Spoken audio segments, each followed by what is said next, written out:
Well, learners, now we will solve our previous year paper, which is also very important. और इसमें हम लोग देखेंगे कि जो भी पहले पेपर्स होते थे उसका लेवल कैसा रहता था, और उसमें जो भी क्वेश्चंस हैं वो हमारे नॉलेज को इतना रिवाइज कराएंगे कि हम लोग अपने आप को बहुत अच्छे से टेस्ट करेंगे। बहुत सिंपल क्वेश्चन है तो बहुत ज़्यादा टाइम नहीं लगेगा, पेपर को सॉल्व करने में बहुत ही अच्छा लगेगा आप लोगों को। तो हम लोग कर रहे थे Madhya Pradesh public service commission का पेपर, जो कि हमारा एग्ज़ाम 17 का था और हुआ था 18 में। तो ये काफ़ी पुराना पेपर है और इसमें पहले 200 क्वेश्चंस नंबर ऑफ़ क्वेश्चंस होते थे, तो वो अभी तो 50 क्वेश्चन जीएस के होने लगे। तो हम लोग यही 200 को कंप्लीट करेंगे, जिसमें हमें कुछ यूनिक क्वेश्चंस मिलेंगे और बाकी को हम लोग एक मॉक टेस्ट की तरह लेंगे। तो फटाफट करेंगे तो बहुत ही अच्छा लगेगा इसको करने में। तो हम लोग इसको कर लेते हैं फटाफट। और इसमें हम ऑलरेडी कंप्लीट कर चुके हैं 50, और आज हम लोग डिस्कस करेंगे 51 टू 100। तो चलिए शुरू कर देते हैं, और बहुत ही कम टाइम लगेगा, बहुत ही अच्छा लगेगा आप लोगों को भी। तो चलिए शुरू करते हैं। हमारा आज का पहला क्वेश्चन जो है वो तो इतना सिंपल है, the Protestant ethic and the spirit of capitalism book पूछी है, और हम सभी को पता है ये बुक किसकी है, मैक्स वेबर की है।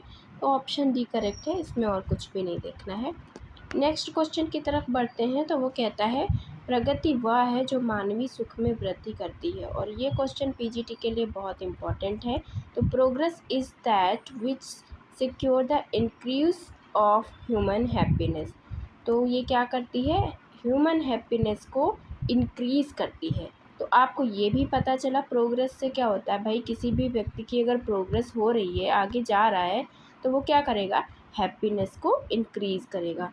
तो ये किसने कहा है, एक तो आपको ये पता चला कि उससे हमें स्माइल मिलेगी, हमें खुशी मिलेगी। ये किसने बोला है, स्माइली आप ये याद रखना कि हमने किसके उसमें बनाया था, तो आपको याद रहेगा। और बहुत ही सिंपल है, वॉर्ड, लुमले, जिन्सबर्ग या हाउभाउस। तो ये कहा है वर्ल्ड ने।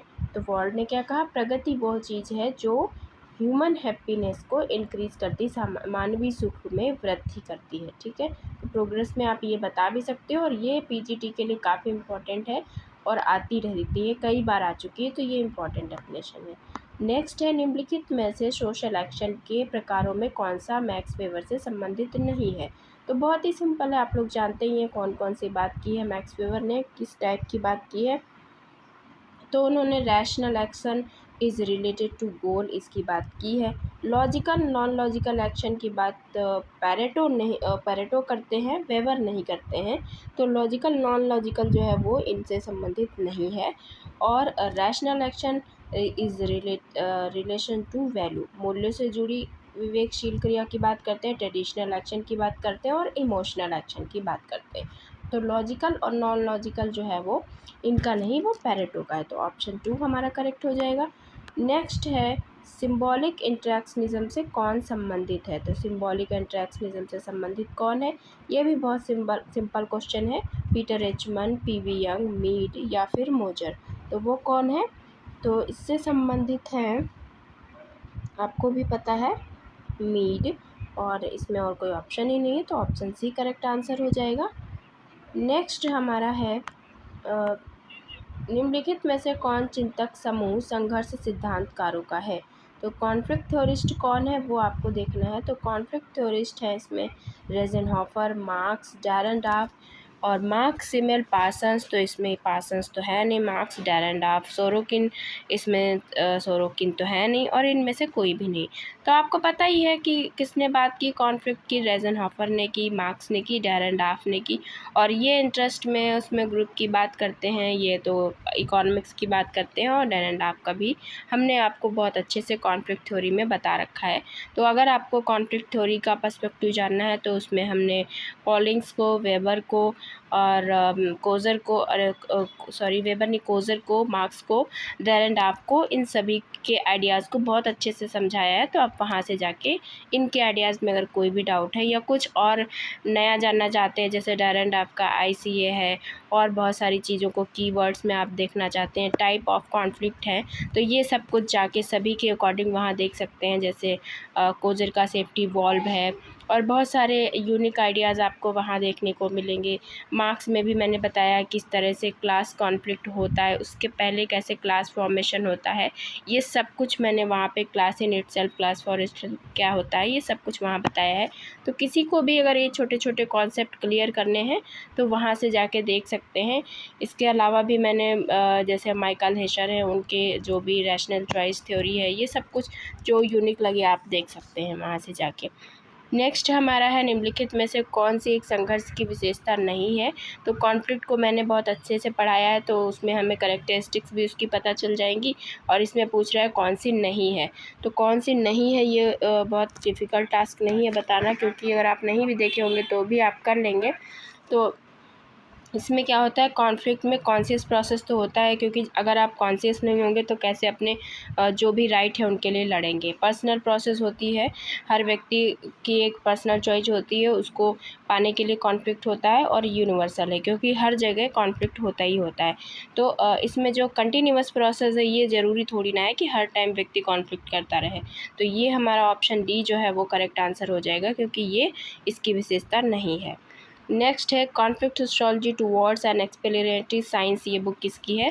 तो हमने जब कॉन्फ्लिक्ट थ्योरी आपको पढ़ाया था तो हमने सारी इंपॉर्टेंट बुक्स भी डिस्कस की थी, तो आपको ये बुक भी पता ही होगी कि किसकी है। तो ये वाली बुक मार्क्स, कोजर, डेरेनडार्फ, कॉलिंग्स, तो ये है कॉलिंग्स की। और कॉलिंग्स को मैंने बहुत अच्छे से पढ़ाया है, वहाँ पे इनके जो टाइप ऑफ रिसोर्सेज हैं वो बताया है, 4 टाइप हैं, उसमें कौन कौन से हैं वो बहुत इंपॉर्टेंट है। और रिचुअल चेन की बात की है मैंने, उसमें भी आपको बताया है कि किस तरह से जो रिचुअल्स की जो रिचुअल चेन बताते हैं, धर्म विधि, वो कैसे कॉन्फ्लिक्ट को क्रिएट करने में कैसे बताती है, कैसे आगे बढ़ाती है। उसमें बहुत एग्जांपल देके मैंने बताया कि कोई भी लोकल लेवल पे चीज़ होती है, लेकिन वो पूरे यूनिवर्सल को कॉन्फ्लिक्ट करके यूनाइट करने में किस तरह से ये जो रिचुअल चेन होती है वो हेल्प करती है, वो सब कुछ मैंने बहुत अच्छे से पढ़ाया है। तो अगर किसी को कॉलिंग्स के क्वेश्चन कुछ गलत होते हैं तो आप वहाँ से जाके देख सकते हैं। जैसे इन्होंने बोला भी है, जो संघर्ष है संगठन के अखाड़े हैं, और इस तरह से इम्पोर्टेंट कुछ कोटेशन हैं, तो वो सब कुछ आप जाके वहाँ से क्लियर कर सकते हैं। चलिए नेक्स्ट देखते हैं, डेरेनडार्फ अपने सिद्धांत के लिए जाने जाते हैं। तो डेरेनडार्फ का जो सिद्धांत है वो कौन सा है, किस सिद्धांत के लिए जाने जाते हैं। तो डेरेनडार्फ का जो सिद्धांत है वो है कॉन्फ्लिक्ट सिद्धांत, या प्रसारवादी सिद्धांत, या फिर इवोल्यूशनरी सिद्धांत, या फिर फंक्शनलिस्ट सिद्धांत। तो इनका जो डेरेनडार्फ का सिद्धांत है वो है कॉन्फ्लिक्ट थ्योरी, क्योंकि आपने अभी इसके पहले देखा ही हम लोग डेरेनडार्फ को कौन सी थ्योरी में पढ़ रहे थे, तो वो अपने संघर्ष सिद्धांत के लिए जाने जाते हैं। तो ऑप्शन 1 करेक्ट हो जाएगा। चलिए नेक्स्ट है हमारा, निम्नलिखित में से किसने इस बात पर बल दिया कि संघर्ष समाज के संरक्षण में सकारात्मक भूमिका निभाते हैं।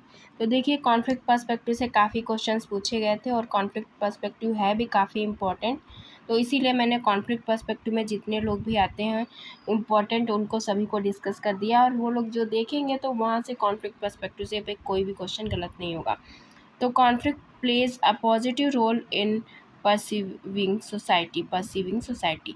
तो जो भी हमने बताया था कि किसने कॉन्फ्लिक्ट में पॉजिटिव नेगेटिव की बात की है, या कौन देखता है कि ये ज़रूरी है, कॉन्फ्लिक्ट छोटे छोटे होते रहने चाहिए।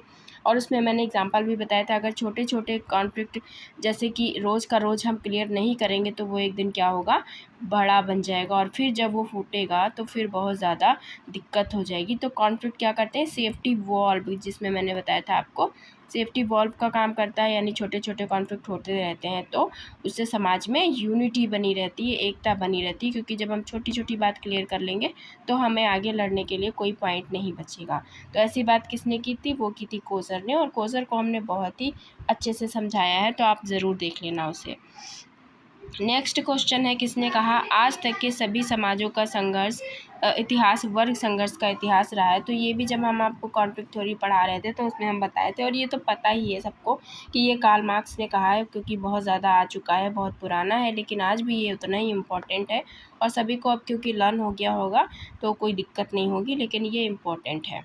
तो ये कार्ल मार्क्स ने कहा है। नेक्स्ट है, निम्नलिखित विद्वानों में से किसने सामाजिक अनुसंधान की ये परिभाषा दी है कि सामाजिक घटनाओं एवं समस्याओं के संबंध में नवीन ज्ञान प्राप्त करने के लिए की गई व्यवस्थित छानबीन या खोज को ही हम सामाजिक अनुसंधान कहते हैं। तो ये जो डेफिनेशन है वो काफ़ी इम्पोर्टेंट है, और इस डेफिनेशन में आपको कीवर्ड जो मिलेगा वो नवीन ज्ञान मिलेगा, मतलब टू गेन न्यू नॉलेज। तो जब न्यू नॉलेज की बात होगी तो मैंने आपको ट्रिक भी बता रखी है, जो हम लोग, हमारे जो लोग हैं जो प्रीवियस ईयर के पेपर लगातार कर रहे होंगे वो हमारी ट्रिक से ऑलरेडी परिचित होंगे, उनको याद भी होगा कि मैंने क्या ट्रिक बताई है कि जब बात होगी न्यू नॉलेज की, नवीन ज्ञान की, तो आपका आंसर हो जाएगा मोज़र। और अगर नए जो तथ्य होंगे नए ज्ञान के साथ, अगर पुराने तथ्यों की भी बात होगी, मतलब नया और पुराना जब दोनों ही मिलेगा, डेफिनेशन में आपको देखना है कि न्यू की बात हो रही है कि न्यू के साथ ओल्ड की भी हो रही। अगर ओल्ड की भी होगी तो पीवी यंग हो जाएगा, अगर खाली न्यू की बात होगी तो आपका हो जाएगा मोज़र। तो ऑप्शन 2 जो है वो करेक्ट हो जाएगा। तो हमारा ऑप्शन बी करेक्ट आंसर है। उसके बाद है नेक्स्ट है, सहभागी अवलोकन का अपने अनुसंधान में किसने प्रयोग किया है। तो पार्टिसिपेंट ऑब्जर्वेशन का यूज़ किसने किया है, ये सभी को पता ही है। पार्टिसिपेंट ऑब्जर्वेशन का यूज़ किया है मैलिनोव्स्की ने। तो ऑप्शन 2 करेक्ट हो जाएगा। नेक्स्ट है, प्रश्नों की वह सूची जिसमें अनुसंधानकर्ता प्रश्नों के उत्तर खुद भरता है। तो जब रिसर्चर किसी भी उसको खुद भरेगा तो उसको क्या कहेंगे, जब वो खुद ही भर रहा है तो उसको हम कहेंगे, अनुसंधानकर्ता खुद भरेगा, मतलब जो रिसर्च कर रहा होगा वही भरेगा, तो उसको हम कहेंगे इंटरव्यू शेड्यूल। और जब रिस्पोंडेंट भरेगा तो उसको हम कहेंगे क्वेश्चनायर। ठीक है, तो हमारा ऑप्शन 1 करेक्ट हो जाएगा। नेक्स्ट है, निम्नलिखित में से कौन सा हाइपोथेसिस का सोर्स है। तो सोर्सेज ऑफ हाइपोथेसिस बहुत ज़्यादा पूछे जाते हैं किसी भी एग्ज़ाम में। तो चलिए यहाँ पे देख लेते हैं। यहाँ पे जो सोर्स है वो है जनरल कल्चर, एनालॉजीज और साइंटिफिक थ्योरीज। तो ये तीनों ही इसके सोर्स हैं। और सोर्सेस और करेक्टरिस्टिक्स हाइपोथेसिस की ये काफ़ी पूछी जाती हैं, और ये गुडे एंड हार्ट ने बताया है। तो ये जीडीसी के 2020 एग्ज़ाम में भी पूछी गई थी, बहुत बार पूछी जा चुकी हैं, जिसमें से एक एक ऑप्शन देके कंफ्यूज करता रहता है। तो आपको याद रखना है कि सोर्सेज पूछ रहा है कि करेक्टरिस्टिक्स पूछ रहा है, इसमें कंफ्यूज नहीं होना है। तो यहाँ पे ये सोर्सेज पूछ रहा था, तो उसमें जनरल कल्चर, एनालॉजीज और साइंटिफिक थ्योरी ये सारे ही इसके सोर्स हैं। तो ऑप्शन डी हमारा करेक्ट आंसर हो जाएगा। नेक्स्ट है, research method in social relation book किसकी है। तो यहाँ पे बुक जो बात कर रहा है वो रिलेशन की बात कर रहा है। ऐसे करके हम लोग लर्न करेंगे तो हमें बहुत आसानी से ये बुक लर्न हो जाएगी, और ये जो बुक है वो काफ़ी पूछी जाती है एग्ज़ाम में। तो यहाँ पे देखिए बात क्या हो रही, रिलेशन। तो रिलेशन एक लोग से तो बनता नहीं है, उसमें कितने लोग होने चाहिए, कम से कम 2-3 लोग होंगे तो रिलेशन अच्छा बनेगा। तो ये मैं ट्रिक बता रही हूँ कि आप लर्न कर पाएँ। तो इसमें याद रखना है कि रिलेशन हम 3 लोगों से मिलकर तब हम बनाएंगे, तो उसमें क्या हो जाएगा, सेल्टिज जो होता है और अन्य हो जाएगा, मतलब इन तीनों से हम रिलेशन बनाएंगे। तो ऐसे करके हम बुक याद करेंगे तो अच्छे से लर्न होगी। Research method in social relation book है सेल्टिज, जेहोदा एंड अन्य की। तो ऑप्शन 1 करेक्ट हो जाएगा। नेक्स्ट है, निम्नलिखित में से कौन सा एक वैज्ञानिक पद्धति का चरण है, मतलब कौन सा साइंटिफिक मेथड है का स्टेप है। तो इसमें देख लेते हैं कौन सा साइंटिफिक स्टेप हो जाएगा।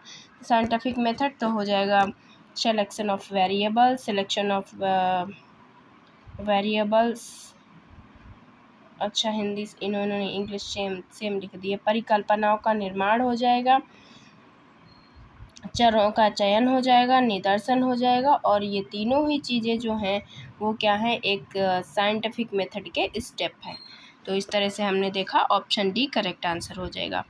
नेक्स्ट है, सामाजिक शोध में सर्वाधिक लोकप्रिय माध्य कौन सा है।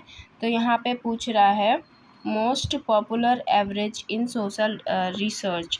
तो एवरेज जो है सोशल रिसर्च में वो सबसे ज़्यादा क्या होता है, तो वो होता है अर्थमेटिक एवरेज। जो अंकगणितीय माध्य होता है वो सबसे अच्छा वो होता है माध्य। और ये क्वेश्चन भी काफ़ी इम्पोर्टेंट है पीजीटी के लिए, तो बहुत ही इम्पोर्टेंट है, यूजीसी नेट में भी आता रहता है। तो अर्थमेटिक जो माध्य है, अर्थमेटिक एवरेज, वो इसका करेक्ट आंसर है। तो ऑप्शन 1 करेक्ट हो जाएगा। नेक्स्ट है, हु यूज्ड स्टैटिस्टिक वर्ड। सबसे पहले सांख्यिकी शब्द का प्रयोग किसने किया था। तो सबसे पहले जो सांख्यिकी शब्द का प्रयोग किया था वो किया था कोहेन ने, गुडे एंड हार्ट ने, एकॉफ ने या फिर ऑन्केन वॉल ने। तो ये इम्पोर्टेंट क्वेश्चन है, आ सकता है, रिपीट हो सकता है। तो ये किया है गॉटफ्राइड आर्केन वॉल ने। तो ये भी इम्पोर्टेंट है, इसको जिसे नहीं पता वो लर्न कर लेना, बाकी पुराना है, आता रहता है। नेक्स्ट है मेथड इन सोशल रिसर्च। ये बुक किसकी है? मेथड्स इन सोशल रिसर्च जो बुक है वो किसकी है? तो यहाँ पे कीवर्ड है इन, और जब बात होगी इन की मतलब उसमें में हो जाएगा तो हो जाएगा पीबी यंग, गुडे एंड हार्ट, एकॉफ या फिर लुनबाग। तो ये हो जाएगी गुडे एंड हार्ट की। तो ऑप्शन 2 करेक्ट हो जाएगा। अगर मेथड इन सोशल रिसर्च होगा तो गुडे एंड हार्ट हो जाएगा। नेक्स्ट है निम्नलिखित में से कौन प्रारंभिक सामान्यीकरण है? टेंटेटिव जनरलाइजेशन है, ये आपको बताना है। तो रिसर्च है, सर्वे है, प्रश्नावली है या फिर उपकल्पना है। तो ये तो बहुत ही सिंपल है और सभी को पता ही है। जो टेंटेटिव की बात होगी तो क्या हो जाएगा आपका आंसर? हाइपोथेसिस हो जाएगा। टेंटेटिव आंसर है या टेंटेटिव जनरलाइजेशन है, आंसर आपका हाइपोथेसिस, ऑप्शन डी करेक्ट हो जाएगा। Which of the following is not a research design? कौन सी रिसर्च डिज़ाइन नहीं है, ये आपको देखना है। तो इसमें रिसर्च डिज़ाइन कौन सी नहीं है? तो रिसर्च डिज़ाइन में हमारा हाइपोथेटिकल रिसर्च डिज़ाइन वैसे भी नहीं होगा, क्योंकि हाइपोथेटिकल से क्या मतलब है, वो तो होता ही नहीं है। एक्सपेरिमेंटल रिसर्च डिज़ाइन होता है, डिस्क्रिप्टिव होता है, हाइपोथेटिक नहीं होता है। तो ऑप्शन 1 करेक्ट हो जाएगा। निम्नलिखित में से किसे आंकड़े संग्रहण की एक विधि के रूप में यूज़ नहीं करते हैं? मतलब कौन सी टेक्निक डेटा कलेक्शन की नहीं है? तो डेटा कलेक्शन की टेक्निक कौन सी नहीं है? शेड्यूल तो है, क्वेश्चनर है और ऑब्जर्वेशन भी है, लेकिन टैबुलेशन तो उसके बाद की चीज़ है। तो टैबुलेशन जो है वो इसकी टेक्निक नहीं है। तो ऑप्शन डी इसका करेक्ट आंसर हो जाएगा। निम्नलिखित में से कौन सेंट्रल टेंडेंसी का माप नहीं है? तो सेंट्रल टेंडेंसी का माप कौन सा नहीं है, ये हमको देखना है। तो इसका जो सेंट्रल टेंडेंसी का जो माप होता है वो मीन मीडियन मोड होता है। Chi square test central tendency का माप नहीं होता है। तो ऑप्शन डी करेक्ट आंसर हो जाएगा। नेक्स्ट है शोधकर्ता किस प्रकार कार्य करने से अधिक विश्वसनीय आंकड़े प्राप्त कर सकता है? तो रिसर्चर किस तरह से काम करे जो वो मोर रिलायबल डेटा को ऑब्टेन कर पाए? तो मोर रिलायबल डेटा को ऑब्टेन करने के लिए रिसर्चर को क्या करना होगा? सबसे पहले उसको करना होगा निष्क्रियतापूर्वक कार्य करें या पूर्वाग्रह से प्रेरित होकर कार्य करें या वस्तुनिष्ठ होकर या व्यक्तिपरक होकर। तो जब वो ऑब्जेक्टिवली काम करेगा तो उसको मोर रिलायबल डेटा प्राप्त होगा। तो ऑप्शन जो सी है वो करेक्ट आंसर हो जाएगा। नेक्स्ट है Karl Pearson is known for which contribution? तो कार्ल पियर्सन किस लिए जाने जाते हैं? ये तो बहुत ही सिंपल है, और कार्ल पियर्सन का जो है वो कोएफिशिएंट ऑफ कोरिलेशन के लिए जाने जाते हैं, सहसंबंध गुणांक के लिए जाने जाते हैं। तो ये भी काफ़ी अच्छा क्वेश्चन है। तो ऑप्शन 1 करेक्ट हो जाएगा। और आप देख ही रहे हैं कि पहले कितने सिंपल पेपर आते थे, तो बहुत ही अच्छा लगता है ऐसे पेपर्स को करके। अभी तो लेवल काफ़ी हार्ड हो चुका है। तो नेक्स्ट हमारा जो क्वेश्चन है वो कह रहा है who said statistics is the science of estimate of probabilities? तो किसने कहा सांख्यिकी अनुमान तथा संभाविता का विज्ञान है? ये तो बहुत पुरानी डेफिनेशन है। और स्टैटिस्टिकल यानी सांख्यिकी जब बात होती है तो उसमें ज़्यादातर पॉसिबिलिटी रहती है आंसर रहे बोडिंगटन, क्योंकि उनका ही काम सबसे ज़्यादा इस पे फेमस है। तो सांख्यिकी अनुमान तथा संभाविता का विज्ञान है, ये किसने कहा? बोडिंगटन ने। तो ऑप्शन 2 करेक्ट हो जाएगा। नेक्स्ट क्वेश्चन करते हैं, और नेक्स्ट है हमारा प्रश्नावली का प्रयोग किस प्रकार के उत्तरदाताओं के लिए किया है? तो questionnaire is used for which kind of respondent? तो कौन से किस तरह के रिस्पोंडेंट होते हैं? तो क्वेश्चनर में अर्बन होते हैं, रूरल होते हैं, लिटरेट होते हैं या इलिटरेट होते हैं? तो इलिटरेट तो उसको पढ़ ही नहीं पाएंगे, समझ ही नहीं पाएंगे, तो इसलिए ये लिटरेट पीपल के लिए क्वेश्चनर यूज़ की जाती है। तो ऑप्शन सी करेक्ट हो जाएगा। Which of the following is not the characteristics of social phenomena? तो सोशल फेनोमेना की कौन सी विशेषता नहीं है, सामाजिक घटना की विशेषता क्या नहीं है, वो आपको देखना है। तो इसमें जो सामाजिक घटना होती है वो बहुत जटिल होती है, कॉम्प्लेक्सिटी होती है, अब्स्ट्रैक्ट होती है, वो मतलब अमूर्त होती है, दिखती नहीं है, और क्वालिटेटिव होती है, लेकिन सार्वभौमिकता नहीं होती। ये ज़रूरी थोड़ी है कि हर जगह एक ही जैसी घटना घटित हो। तो सामाजिक घटना एक जैसी नहीं होगी, मतलब हर जगह ज़रूरी नहीं है वैसी ही हो। तो यूनिवर्सलिटी जो है, जो सार्वभौमिकता है, वो नहीं होगा। नेक्स्ट है, निम्नलिखित में से कौन सा प्राथमिक तथ्य का अप्रत्यक्ष स्रोत है। तो यहाँ पे क्या कह रहा है, प्राइमरी डेटा कलेक्शन का कौन सा इनडायरेक्ट सोर्स है। तो इनडायरेक्ट सोर्स क्या हो जाएगा इसका, प्राइमरी डेटा कलेक्शन का, वो हो जाएगा आपका ऑब्जर्वेशन शेड्यूल, क्वेश्चनायर या फिर इंटरव्यू। तो इंटरव्यू तो आमने सामने होगा, ऑब्जर्वेशन भी आमने सामने होगा, और अनुसूची आप खुद ही भरेंगे, तो वो भी डायरेक्ट हो जाएगा। लेकिन जो क्वेश्चनायर है वो आप भेज देंगे, वो डायरेक्ट नहीं होगा, वो इनडायरेक्ट होगा। तो आपका ऑप्शन सी करेक्ट आंसर हो जाएगा। नेक्स्ट है, सामाजिक which method of social investigation is called social microscope. तो सामाजिक खोज की कौन सी विधि को सामाजिक सूक्ष्म दर्शक कहा जाता है। और सामाजिक सूक्ष्म दर्शक यंत्र कहा किसने है, ये कहा है बर्जेस ने। क्योंकि कहीं पूछ ले तो आपको पता भी होना चाहिए कि जो बर्जेस हैं उन्होंने कहा है जो सोशल माइक्रोस्कोप किसको कहा है, वो आपको इधर पता चलेगा। हिस्टोरिकल मेथड को, कंपैरेटिव मेथड को, साइंटिफिक मेथड को, या केस स्टडी मेथड को। तो वो कहते हैं case study method is a social microscope. किसने कहा, बर्जेस ने। ठीक है, तो ऑप्शन डी करेक्ट हो जाएगा। नेक्स्ट है, माध्य की गणना करने का प्रत्यक्ष विधि का सही सूत्र कौन सा है। तो correct formula of calculation of mean by direct formula. तो डायरेक्ट फार्मूला पूछ रहा है यहाँ पे। तो डायरेक्ट मेथड क्या है, तो जब हम उसका फार्मूला लगाएंगे, तो ये तो बहुत बार पूछा जा चुका है और इसमें कोई भी दिक्कत नहीं होती है, क्योंकि कई बार ये क्वेश्चन आ चुका है। तो ये है मीन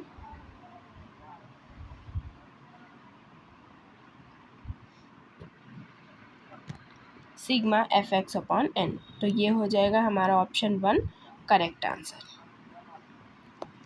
नेक्स्ट है, correlation coefficient always remain between. तो कोरिलेशन एंड कोएफिशिएंट किसके बीच में हमेशा रहता है, ये क्वेश्चन भी बहुत बार आ चुका है। तो ये हमेशा रहता है -1 से +1 के बीच में।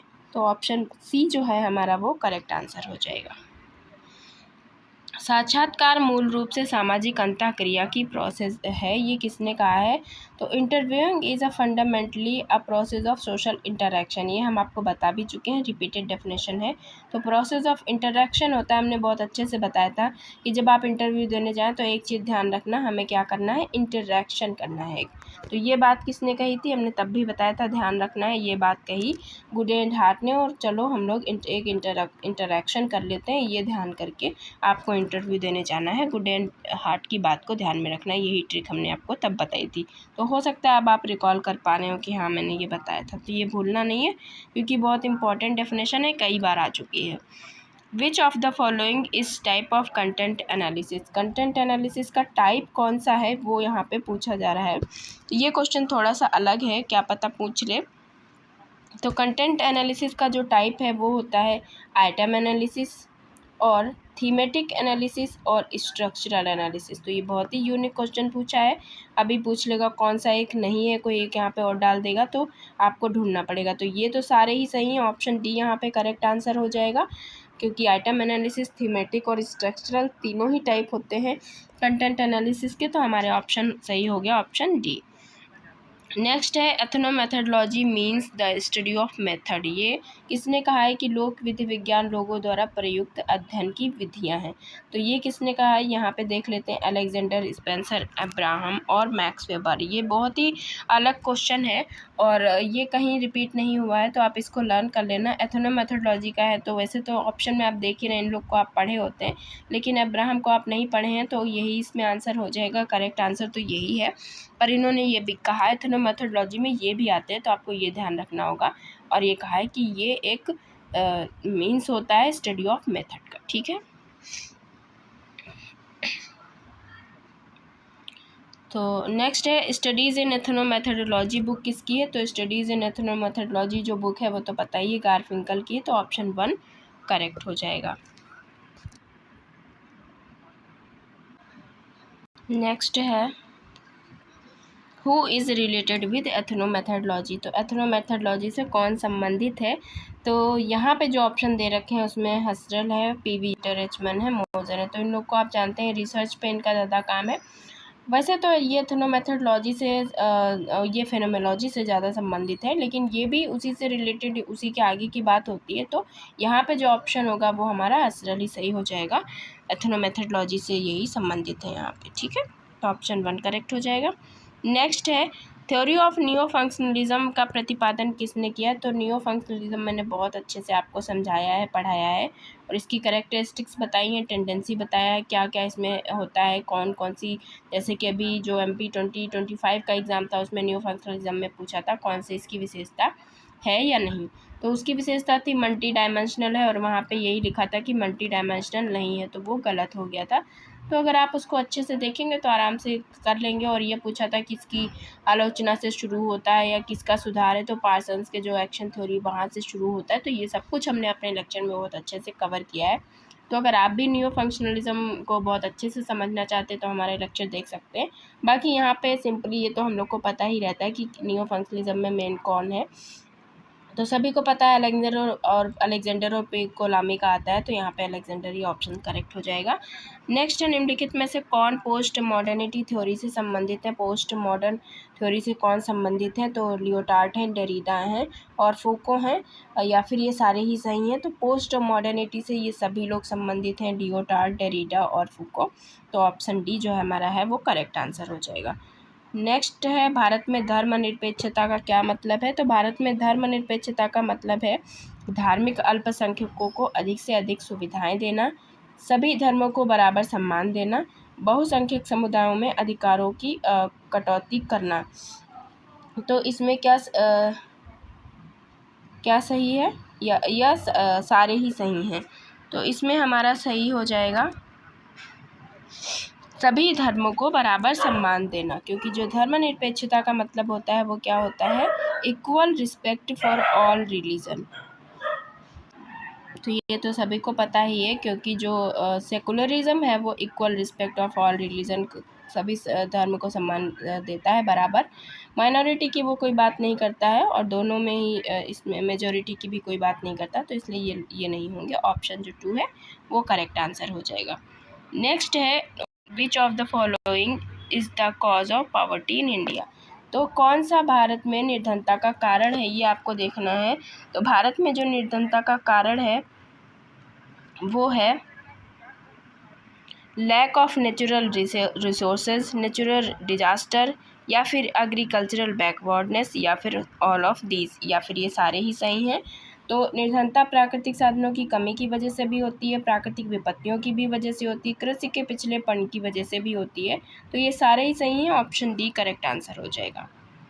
नेक्स्ट है निम्नलिखित में से कौन सा लैंगिक असमता का प्रकार है, विच कौन सा टाइप ऑफ जेंडर इनइक्वालिटी है।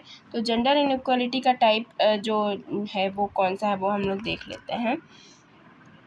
तो इसमें हो जाएगा मोर्टेलिटी इनइक्वालिटी, नेटैलिटी इनइक्वालिटी और ओनरशिप इनइक्वालिटी। तो इनइक्वालिटी की जब बात होगी तो ये सभी तरह की इनइक्वालिटी की बात करती, क्योंकि चाहे किसी में भी इनइक्वालिटी हो, इनइक्वालिटी तो इनइक्वालिटी ही होती है। तो इसीलिए ऑल ऑफ दीज सही हो जाएगा, ऑप्शन डी करेक्ट आंसर हो जाएगा। नेक्स्ट है डावरी प्रोविजन एक्ट कब पास हुआ था। तो दहेज निरोधक अधिनियम कब बना था, ये बना था 1951, 1961, 1971 या 1981 में। तो ये जो बना था वो बना था 1961 में। तो ऑप्शन 2 करेक्ट हो जाएगा। और इसका जो संशोधन हुआ था वो 1984 और 86 में हुआ है, तो वो भी पूछ लेता है संशोधन भी। तो जो दहेज निरोधक अधिनियम है उसका संशोधन 84 और 86 में हुआ है और वो बना था 1961 में। तो दोनों ही चीज़ें इम्पोर्टेंट है, दोनों ही चीज़ें आप लर्न कर लेना। स्वतंत्र भारत में पहली जनगणना कब हुई थी। तो जब स्वतंत्र भारत की पहली जनगणना की बात होगी तो वो हुई थी 1948, 51, 61 या फिर 68। तो वो हुई थी 1951, यानी ऑप्शन 2 करेक्ट हो जाएगा। और इसी के साथ ये भी पूछ लेता है अंधे और बाधिर और मूक जो थे उनकी जो जनगणना की बात होता है यूजीसी नेट में आता है। तो ये कब हुई थी? तो ये हुई थी 1881 में। अगर पूछ ले तो आपका आंसर 1881 हो जाएगा, क्योंकि ये भी काफ़ी क्वेश्चन आता रहता है, तो इसलिए आप इसे भी लर्न कर लेना। तो अभी फ़िलहाल स्वतंत्र भारत की जो जनगणना है वो 1951 में हुई थी। नेक्स्ट है, जनसंख्या में वृद्धि रेखा गणितीय अनुपात में होती जबकि उत्पादन गणितीय अनुपात में होता है। तो ये किसने कहा? ये तो पता ही है, माल्थस का कोटेशन है। Population increase in geometric progression, और जो प्रोडक्शन है वो अर्थमेटिक में होता है। तो ये कहा है माल्थस ने, तो ऑप्शन 1 करेक्ट हो जाएगा। नेक्स्ट है, लोम्ब्रोसो द्वारा वर्णित अपराधों के वर्गीकरण में कौन सा अपराधी सम्मिलित नहीं है? तो यहाँ ये देखना है कौन सा सम्मिलित नहीं है। तो बात कर लेते हैं कौन सा इसमें सम्मिलित नहीं। ये इंपॉर्टेंट क्वेश्चन है, पीजीटी में तो काफ़ी पूछा जाता है। तो उन्होंने बॉन्ड क्रिमिनल की बात की है, इंसेंट क्रिमिनल की बात की है, ओकेजनल क्रिमिनल की बात की है, लेकिन प्रोफेशनल क्रिमिनल की वो बात नहीं करते हैं। तो जो पेशेवर अपराधी हैं वो नहीं होंगे। इनकी जगह उन्होंने बात की है भावुक अपराधी की, तो वो टाइप हो जाएगा, यानी भावुक अपराधी की वो बात करते हैं। तो ये 4 टाइप हैं, जन्मजात अपराधी, पागल अपराधी, आकस्मिक अपराधी और भावुक अपराधी। तो ये चारों लर्न कर लेना, ये इनका टाइप हो जाएगा। ऑप्शन डी जो है इसमें करेक्ट आंसर हो जाएगा। नेक्स्ट है, समाजशास्त्र के क्षेत्र में नियमहीनता की अवधारणा का निम्नलिखित में से किस विद्वानों के युग ने प्रयोग किया है? एनॉमी की बात किसने की? तो ये भी पता ही है। एनॉमी की जो बात करने वाले 2 थिंकर्स हैं उसमें सबसे पहले आएंगे दुर्कीम और मर्टन। तो यही दोनों लोग हैं जिन्होंने एनॉमी की बात की है, और दुर्कीम सोसाइटी को इम्पोर्टेंट देते हैं जबकि मर्टन इंडिविजुअल को इम्पोर्टेंट देते हैं। निम्नलिखित में से कौन सी आत्महत्या दुर्कीम के अनुसार नहीं है? तो दुर्कीम ने कौन सी सुसाइड का टाइप नहीं दिया है वो आपको बताना है। तो उन्होंने बात की है ईगोइस्टिक की और अल्टरिस्टिक की और एनॉमिक की, और नॉर्मल सुसाइड की तो वो बात करते नहीं। तो ऑप्शन 2 करेक्ट हो जाएगा। इसके जगह वो बात करते हैं उसकी अप्रतिमानहीनता की बात करते हैं, अहमवादी, परार्थवादी, अप्रतिमानित और भाग्यवादी की बात करते हैं। तो ईगोइस्टिक, अल्टरिस्टिक, एनॉमिक और फैटलिस्टिक की बात उन्होंने की है, लेकिन नॉर्मल कुछ भी नहीं है। नॉर्मल सुसाइड कैसा होता है तो इसकी बात नहीं की। किसने कहा स्वयंपोष अपराध का वह प्रकार है जो उच्च वर्ग के व्यक्तियों द्वारा किया जाता है? तो ये वाली जो डेफिनेशन है, ये डेफिनेशन मैंने आपको डेफिनेशन में लर्न कराई थी, और इसीलिए लर्न कराई थी कि आप इसमें कंफ्यूज ना हो। ये डेफिनेशन ऑलरेडी कहीं और भी पूछी जा चुकी है, तो मैंने स्पेशली इसको नोट डाउन करके इसीलिए हाईलाइट किया था कि अगर ये पूछेगा वाइट कलर क्राइम किसके द्वारा होता है? अपर क्लास पर्सन्स के द्वारा होता है। अब क्योंकि वाइट कलर में तो आप जानते ही, उसको देखते ही आपका आंसर जो दिमाग आपका जाएगा वो किसकी तरफ जाएगा? सदरलैंड की तरफ। अब क्योंकि इसका आंसर सदरलैंड नहीं था तो मैंने इसको हाईलाइट करवाया था, और बहुत पहले ही डेफिनेशन आपको लर्न कराई थी। आप हमारी डेफिनेशन वाली प्लेलिस्ट में जाएंगे तो आपको बहुत आसानी से मिलेगी, और ऐसी ही डेफिनेशन को ढूंढ ढूंढ के हम लर्न कराते हैं कि आप नॉर्मली जिसमें कंफ्यूज हो सकते हैं वो ना हो। तो ये मैंने वहाँ पे लिखा था कि वाइट कलर जब हम उच्च वर्गों के सदस्यों के व्यक्तियों के द्वारा करेंगे ऐसी डेफिनेशन आएगी तो उसमें सदरलैंड नहीं करना है। इतना फोकस किया था, दोबारा फिर कर रहे हैं ताकि आप कंफ्यूज ना हो। और अब आप लर्न कर लें, अगर उच्च वर्गों के द्वारा हम ये क्राइम करेंगे वाइट कलर में तो सदरलैंड ऑप्शन नहीं होके वहाँ पे ऑप्शन होगा टैफ्ट। तो इसीलिए मैंने इस लर्न कराया था। और अगर आप डेफिनेशन हमारी वाली प्लेलिस्ट में जाके डेफिनेशन वीक है या आपको भी थोड़ा बोरिंग काम लगता है कौन डेफिनेशन लर्न करें, तो वो 4 डेफिनेशन आती हैं एक साथ। उसमें हम जो भी सेम रहती हैं जिसमें कन्फ्यूज़न हो सकता है या जो यूनिक रहती हैं, जो जैसे ये वाली थी, तो हम इसी तरह की लाते हैं ताकि आप उसमें कन्फ्यूज़ ना हो और बहुत ही यूनिक की पॉइंट के साथ उनको लर्न कर पाएँ।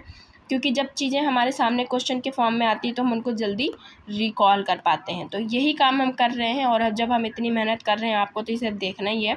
तो आप भी अपने अगर नॉलेज को इस तरह से इनहैंस करना चाहते हैं तो उनको लगातार देखते रहिए। फिर आप देखेंगे कि पेपर में जब आपको इस तरह क्वेश्चन के फॉर्म में आएगा तो आपको लगेगा अरे वाह ये तो मुझे पहले से आता था। तो इस तरह का कन्फ्यूज़न क्रिएट ना हो तो इसके लिए आपको कॉन्सेप्ट, डेफिनेशन और बुक्स और 2 मिनट जो जिस्ट आता है उसको ज़रूर देखें, क्योंकि वो बहुत ज़्यादा तो 5 ही मिनट लेता है, इससे ज़्यादा आपका नहीं लेता है, और वो भी सुबह रहता है। तो सुबह के 5 मिनट आप अपने सोशियोलॉजी से शुरू करेंगे तो आपका माइंड ऑलरेडी इतना फ्रेश रहेगा कि आपको इतनी हेडेक नहीं होगी। तो अगर आप चाहते हैं तो ये काम कर सकते हैं, बाकी अगर आपका इंटरेस्ट नहीं है तो आप स्किप भी कर सकते हैं। तो चलिए, ये डेफिनेशन हम लर्न करा चुके थे, फिर से इतनी बहस कर दी तो अब तो लर्न ही हो गई होगी। नेक्स्ट हमारा आज का जो लास्ट क्वेश्चन है वो है, महिलाओं के प्रति होने वाले अपराधों की प्रकृति को आपराधिक हिंसा, घरेलू हिंसा और सामाजिक हिंसा के रूप में किसने वर्गीकरण किया है। तो ये बहुत ही अच्छा क्वेश्चन है और सिंपल है, आ चुका है ऑलरेडी एग्ज़ाम में, इतना कोई इसमें दिक्कत नहीं है, तो आप भी बहुत आसानी से कर लेंगे। तो ये किसने किया है, रामानुजा, सदरलैंड, टैफ्ट या फिर कूले ने। तो ये जो बांटा है क्रिमिनल उसको, अपराधों की प्रकृति को, जो ये 3 टाइप में जो बताया है वो बताया रामानुजा ने। और क्या पता अब ये पूछ ले कौन कौन से टाइप बताए हैं रामानुजा ने, तो वो कौन से हैं, क्रिमिनल वायलेंस, डोमेस्टिक वायलेंस और सोशल वायलेंस। यानी आपको CDS याद करना है, CDS। ये किसने टाइप दिए हैं, ये दिए हैं राम आहूजा ने। तो ये लर्न कर लेना है कि ये बहुत ही काम आएगा। राम आहूजा का CDS है, और CDS का मतलब है क्रिमिनल वायलेंस और डोमेस्टिक वायलेंस और सोशल वायलेंस। तो कंफ्यूज नहीं होना है, बहुत ही यूनिक क्वेश्चन है। अगर आ जाएगा तो कन्फ्यूज़न हो सकता है, कहीं पे सोशल की जगह कुछ और लिख दिया, यहाँ पे C तो आपने लर्न किया, वहाँ कल्चरल लिख दिया, तो आप कंफ्यूज हो सकते हैं। तो आपको याद क्या करना है, criminal, domestic and social violence. तो इस तरह से इन तीनों को बहुत ही अच्छे से याद कर लेना है। और महिलाओं के प्रति जो भी होने वाली जो अपराधों की प्रकृति है वो इस तरह से होती है, आपराधिक हिंसा होती है, घरेलू हिंसा होती है और सामाजिक हिंसा होती है। ये टाइप बताए हैं रामानुजा ने, बहुत ज़्यादा मैंने हाईलाइट किया क्योंकि ये इंपॉर्टेंट क्वेश्चन है और ज़्यादा रिपीट नहीं हुआ है, तो कंफ्यूज नहीं होना है। तो इस तरह से हमने मॉक टेस्ट एक तरह से लगाया है जिसमें ज़्यादातर क्वेश्चंस हम लोग को पता ही थे, तो बहुत ही अच्छा लगा पेपर लगा के, और मुझे लगता है आपको भी अच्छा लगा होगा। कुछ ही क्वेश्चंस थे जो नए थे, तो उन्हीं को नोट करना है, और हमको लग रहा है 10 से ज़्यादा तो क्वेश्चन होंगे नहीं से जो डिफ़िकल्ट हो, तो उनको नोट कर लेना है। और पेपर इसलिए लगाते रहना है, चाहे सिंपल हो चाहे टफ हो। आप अपने आप को कितना जानते हैं, आपको कितना याद है, कितना आपको फ़ायदा हो रहा है, वो आप देखेंगे। तो पेपर लगाने से कभी लॉस नहीं होता है, तो आप लगातार पेपर लगाते रहिए, चाहे कोई भी पेपर हो, ठीक है। तो अभी हमने सिर्फ इतने ही क्वेश्चंस किए हैं, नहीं तो बहुत ज़्यादा हमारी वीडियो लॉन्ग हो जाएगी, और बाकी के जो क्वेश्चंस हैं वो हम नेक्स्ट पार्ट में कवर करेंगे। Okay, thank you for watching the video.